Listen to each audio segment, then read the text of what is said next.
मेरी क्रिसमस। स्वागत है आपका सारा देश 100 खबरों में। मैं आपके साथ पायल भुयन। रूस दौरे के दूसरे दिन प्रधानमंत्री मोदी और रूसी राष्ट्रपति पुतिन के बीच मुलाकात हुई। दोनों देशों के बीच रक्षा समेत कई क्षेत्रों में 16 अहम समझौते हुए। मेक इन इंडिया के तहत रूस कमोव हेलीकॉप्टर भारत में बनाएगा। शिखर वार्ता के बाद जारी साझा बयान में राष्ट्रपति पुतिन ने कहा है कि रूस संयुक्त राष्ट्र सुरक्षा परिषद में भारत की स्थायी सदस्यता का समर्थन करता है।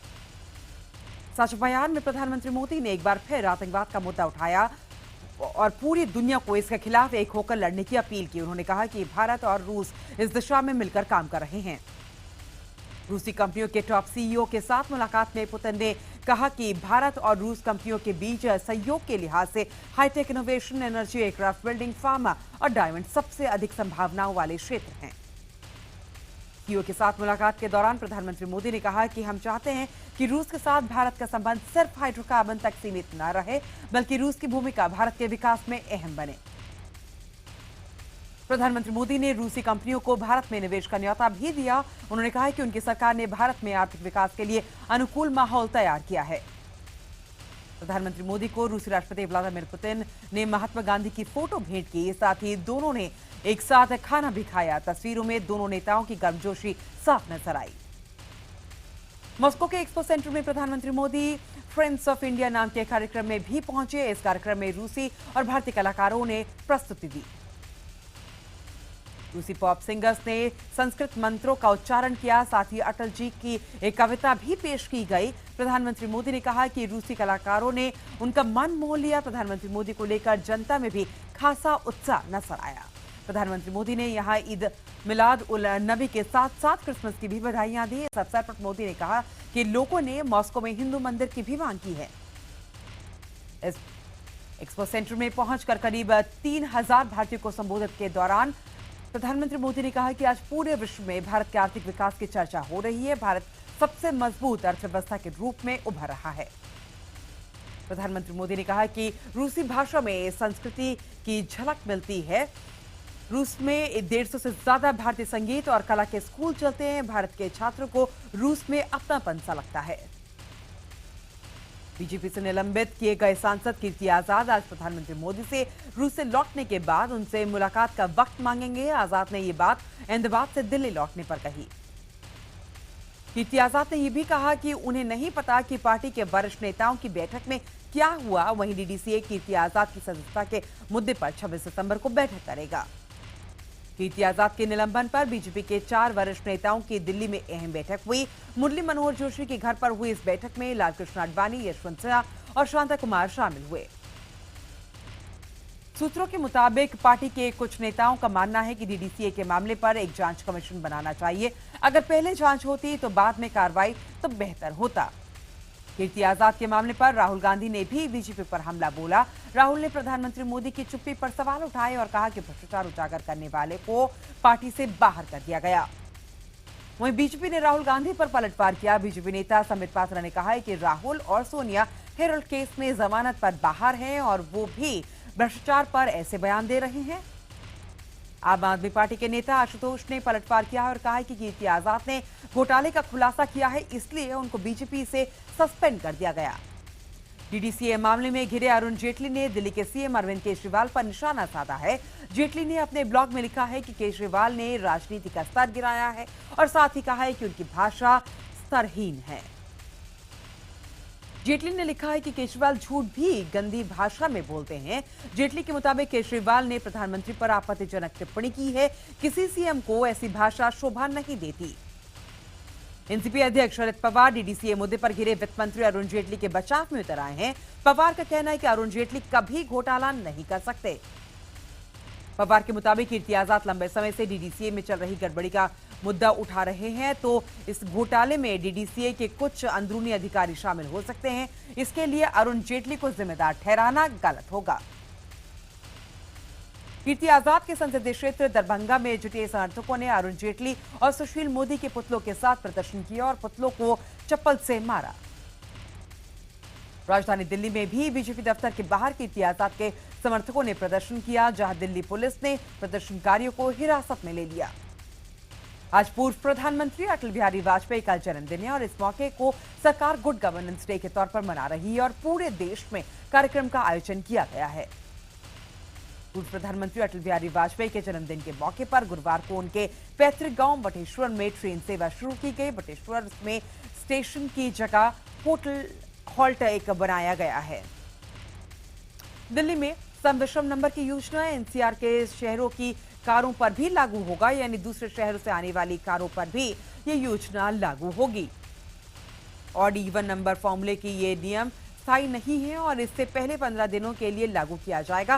फिर जब भी प्रदूषण का स्तर बढ़ेगा तो ये नियम लागू हो सकता है।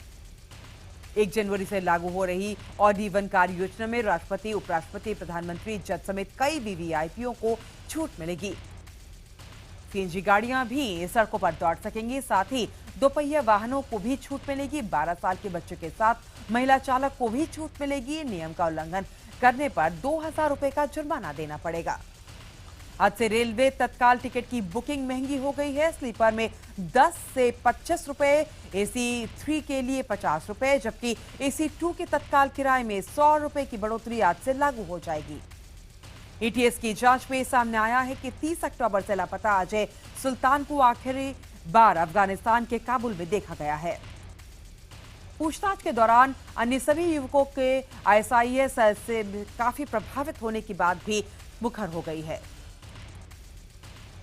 अब तक कुल 2 लड़के अपने घर लौट आए हैं। एटीएस ने इनमें से किसी को भी क्लीन चिट नहीं दी है।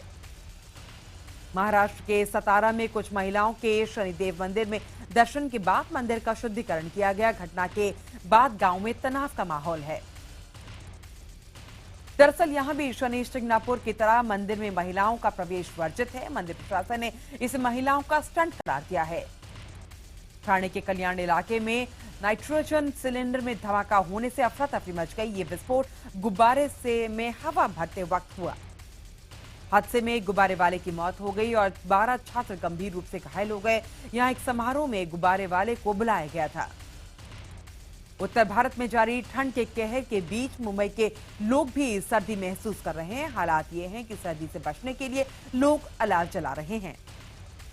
पश्चिम बंगाल के मितापुर में इन दिनों हाथियों का आतंक मचा हुआ है। यहां जंगल से आए 8 हाथियों ने फसलें तबाह कर दी हैं और घरों को भी तोड़ दिया है।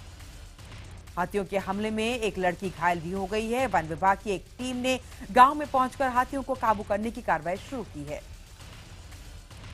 काजीरंगा नेशनल पार्क में एक राइनो को मारने का मामला सामने आया है। ये घटना बीती रात करीब 10:30 बजे पार्क से सटे बागिम्बर फॉरेस्ट कैंप में बाहुबली जंगल में हुई। वन अधिकारियों के मुताबिक जंगल के गार्ड को गोलियों की आवाज सुनाई दी, जिसके बाद फॉरेस्ट कैंप को इसकी जानकारी दे दी गई। सूत्रों के मुताबिक यहां पर शिकारी काफी सक्रिय हो गए हैं। इस साल अब तक 16 राइनो की शिकारियों ने हत्या कर दी। मध्य प्रदेश और राजस्थान के बॉर्डर को जोड़ने वाले चंबल पुल पर एक बोलेरो कार चंबल नदी में गिरने से बड़ा हादसा हो गया। 2 लोगों की मौके पर मौत हो गई, जबकि 4 लोगों की बाद में मौत हो गई। आंध्र प्रदेश के विजयवाड़ा में आंगनबाड़ी कार्यकर्ता विरोध प्रदर्शन कर रहे हैं। राज्य के anganwadi workers and helpers union का कहना है कि सरकार इस तरह के सर्कुलर जारी कर उन्हें डरा रही है।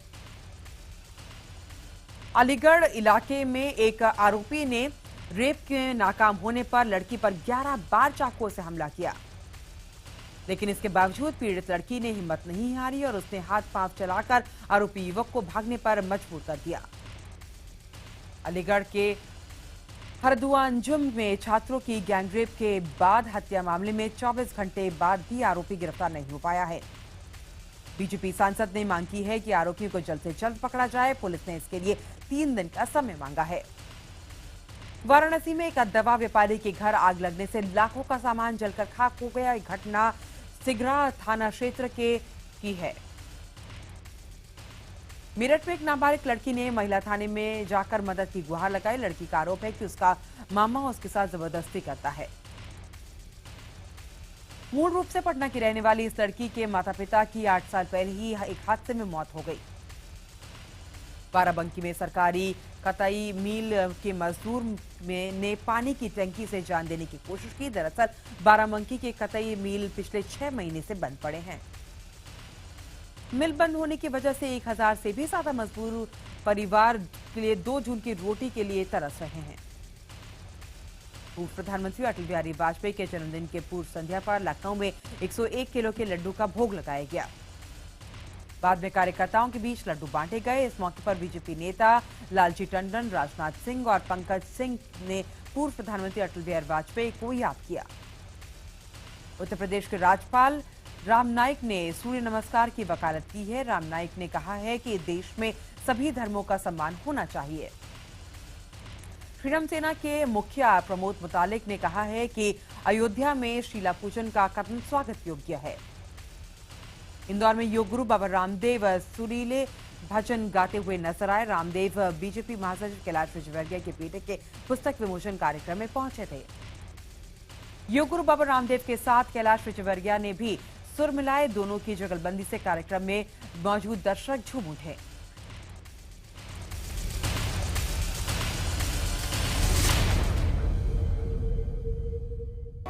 निकली है दिल से ये दुआ,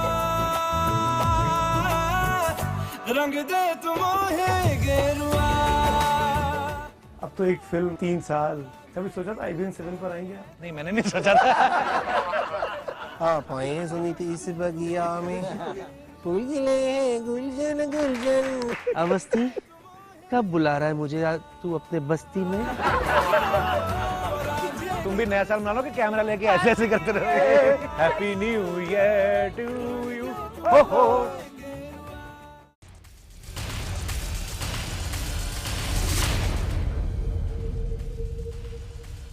कोटा में कोचिंग में पढ़ाई करने वाले एक और छात्र ने फांसी का फंदा लगाकर खुदकुशी कर ली। पिछले 3 दिनों में कोचिंग के छात्रों द्वारा खुदकुशी करने का ये तीसरा मामला है। पुलिस के मुताबिक नागौर का रहने वाला सुमेर राम मेडिकल की तैयारी कर रहा था। पुलिस को एक सुसाइड नोट मिला है जिसमें सुमेर ने खुदकुशी के लिए मां बाप से माफी मांगी। निमराना के पास नेशनल हाईवे पर पुलिस ने ट्रॉला कंटेनर में ले जा रहे पशुओं की तस्करी की साजिश को नाकाम कर दिया। इस मामले में 2 लोगों को गिरफ्तार किया गया है। पुलिस के मुताबिक पशुओं को प्लास्टिक और कपड़े के कतरनों के से ढक कर ले जाया जा रहा था। पशु तस्कर इसे राजस्थान से उत्तर प्रदेश ले जा रहे थे। छत्तीसगढ़ के सुकमा में 70 नक्सलियों ने पुलिस के सामने सरेंडर किया है। इनमें 15 महिलाएं भी शामिल हैं। छत्तीसगढ़ में पिछले महीने हुए शंकरा ग्रुप ऑफ कॉलेज के डायरेक्टर अभिषेक मिश्रा के कत्ल का राज 44 दिन बाद खुल गया है। पुलिस ने इस मामले में 3 आरोपियों को गिरफ्तार किया है। तीनों ने पूछताछ में अपना गुनाह कबूल कर लिया है। गिरफ्तार आरोपियों में दिल्ली से पकड़ी गई कमसी जैन भी शामिल है। विकास और उसके ससुर को पहले ही गिरफ्तार कर लिया गया था। पुलिस के मुताबिक मिश्रा का मर्डर 9 नवंबर को हुआ था और उनकी लाश को लॉन में गाड़कर ऊपर गोभी के पौधे लगा दिए गए। मध्य प्रदेश में मुरैना के खगरिया गांव में एक नागिन लोगों के आकर्षण का केंद्र बनी हुई है। बताया जा रहा है कि एक नाग की मौत के बाद ये नागिन पिछले 3 दिनों से उसके शव के पास बैठी रहती है। यहाँ आने वाले लोग इसे शंकर जी का चमत्कार बता रहे हैं और इनकी पूजा कर रहे हैं। जानकारी के मुताबिक सोमवार दोपहर को खगरिया गांव का एक युवक रघुराज अपने खलियान में काम कर रहा था। इसी दौरान जब उसने एक सांप को देखा तो उसने उसे लाठी से मार दिया और इसके बाद एक नागिन दिखी तो उसे भी मारकर फेंक दिया। लेकिन जब अगले दिन लोग सुबह आए तो उन्होंने देखा कि नाग मरा पड़ा है और नागिन उसके पास बैठी हुई है। इसके बाद लोगों ने दोनों को उठाकर एक पेड़ के पास रख दिया और उसकी पूजा शुरू कर दी। हिमाचल प्रदेश के नालागढ़ अस्पताल में डिलीवरी के दौरान बच्चे की मौत पर परिजनों ने जमकर हंगामा काटा। परिजनों का आरोप है कि प्रवास पीड़ा के बाद इलाज के लिए डॉक्टर्स नहीं थे। ड्यूटी पर मौजूद नर्स मामले को ठीक से निपटा नहीं सकी। मुरादाबाद में बिजली विभाग की लापरवाही सामने आई है। एक उपभोक्ता को 2032 करोड़ से ज्यादा का बिल थमा दिया गया है। बिजली विभाग के अधिकारी की माने तो ऑनलाइन बिल में दिक्कतें हैं और तकनीकी खामी के चलते ऐसा हुआ। उधर उपभोक्ता का कहना है कि वो पिछले 25 दिनों से बिजली विभाग के चक्कर लगा रहा है पर कोई सुनने को तैयार ही नहीं। आज देश भर में क्रिसमस की धूम है। दिल्ली के गोल्डा खाना इलाके में बने सेक्रेड हार्ट कैथेड्रल चर्च में मिडनाइट मास का आयोजन किया गया। देश की आर्थिक राजधानी मुंबई में प्रभु यीशु का जन्मदिन धूमधाम से मनाया गया। कोलकाता में भी क्रिसमस का त्योहार धूमधाम से मनाया जा रहा है। इस मौके पर लोगों ने प्रभु यीशु के जन्म की खुशी मनाकर एक दूसरे को बधाई संदेश दिए। बेंगलुरु में भी क्रिसमस के मौके पर चर्च सजे हुए नजर आए। लोग मेरी क्रिसमस कहकर एक दूसरे को बधाई दे रहे हैं। ओडिशा के पुरी में रेत पर सांता क्लॉज की तस्वीर उकेरी गई। कलाकार सुदर्शन पटनायक ने रेत पर सेंटा की 45 फुट लंबी आकृति बनाई और सबको क्रिसमस की बधाइयां दी। पश्चिम बंगाल के सिलीगुड़ी में क्रिसमस के मौके पर बनाए गए केक में फ्रांस में हुए आतंकी हमले को दर्शाया गया। पूर्व क्रिकेटर सचिन तेंदुलकर ने मुंबई में अपने एक दोस्त के फैशन स्टोर का उद्घाटन किया और इस दौरान उन्होंने सभी को मेरी क्रिसमस कहकर बधाइयां दी। बीसीसीआई अगले साल भारत और वेस्टइंडीज के बीच सीरीज आयोजन करने जा रहा है, जिसकी हरी झंडी आईसीसी ने दे दी है। जून जुलाई के बीच भारत और वेस्टइंडीज के 4 टेस्ट मैच की सीरीज खेला जाएगा। आईपीएल स्पॉट फिक्सिंग केस में चांडिला समेत अन्य खिलाड़ियों पर बीसीसीआई 5 जनवरी को अपना फैसला सुनाएगी। बीसीसीआई अध्यक्ष शाक मनोहर ने साफ कहा है कि भारत डीआरएस के पक्ष में तब तक नहीं आएगा जब तक वो 100% सही नहीं होता। भारतीय टीम के पूर्व ऑलराउंडर डब्ल्यूवी रमन को नेशनल क्रिकेट अकादमी में बतौर बल्लेबाजी कोच नियुक्त किया गया है, जबकि टीए शेखर और नरेंद्रन हरवानी को गेंदबाजी कोच की जिम्मेदारी दी गई है। अमिताभ बच्चन ने अपनी फिल्म वजीर के प्रमोशन के लिए वक्त देने से मना कर दिया है। सूत्रों की माने तो इसकी वजह फिल्म में फरहान अख्तर को अमिताभ से ज्यादा अहमियत मिलना है। अपना 50वां जन्मदिन मनाने के लिए सलमान इस बार बिग बॉस की शूटिंग वीकडे में ही करेंगे। पपिलेरी जल्द ही इंटरनेशनल रैपर्स स्पून डॉग और एकॉन के साथ एक प्रोजेक्ट करने वाले हैं। इससे पहले वो अमेरिका के मशहूर रैपर एचसी हैमर के साथ एक गाना पर काम कर चुके हैं। ऋतिक रोशन ने अपने आने वाली फिल्म मोहनजोदारो की शूटिंग खत्म कर दी है और अब वो अपने दोनों बेटों के साथ क्रिसमस मनाने जिनेवा चले गए हैं।